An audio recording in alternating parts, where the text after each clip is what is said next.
penindakan dalam pelaksanaan pemilihan serentak 2020. Bagaimana alur pembagian tugas dan kewenangan antara divisi pengawasan dan divisi penindakan sebagai wujud sinkronisasi dalam tahapan pelaksanaan pemilihan serentak tahun 2020? Begini alurnya. 1. Setiap pengawas pemilihan mempunyai kewenangan dalam melakukan pengawasan tahapan pemilihan serentak. Hasil pengawasan tahapan dituangkan dalam formulir A. Formulir A memuat aktivitas atau kegiatan pengawasan yang mencatat kejadian atau peristiwa atas objek pengawasan yang di dalamnya dapat berupa hasil pengawasan pemilihan, baik yang terdapat dugaan pelanggaran maupun tidak terdapat dugaan pelanggaran.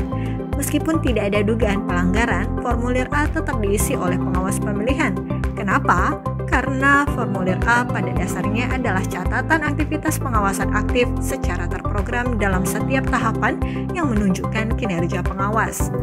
2. Jika dalam formulir A terdapat dugaan pelanggaran, maka dibawa ke forum pleno untuk dilakukan pembahasan.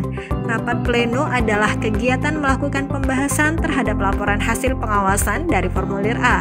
Dalam hal pleno meyakini dugaan pelanggaran dapat diproses lebih lanjut dengan mempertimbangkan syarat formil dan material dugaan pelanggaran dimaksud, maka pleno memutuskan untuk dijadikan temuan.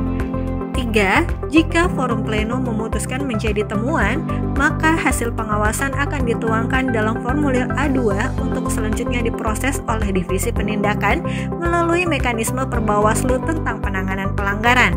Apabila dibutuhkan penelusuran atau investigasi, disepakati di forum pleno siapa saja yang melakukan penelusuran atau investigasi secara bersama-sama dalam tim.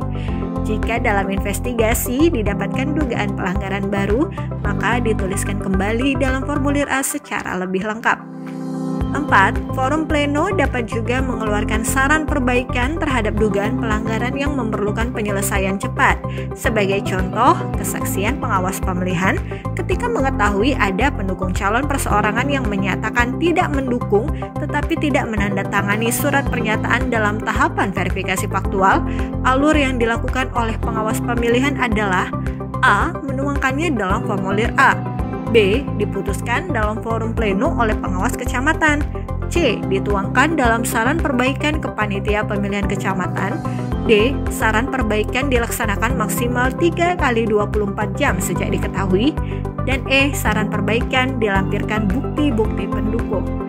5. Divisi pengawasan bertanggung jawab terhadap data dugaan pelanggaran dari hasil pengawasan, dan divisi penindakan bertanggung jawab terhadap data tindak lanjut temuan dan laporan dugaan penanganan pelanggaran.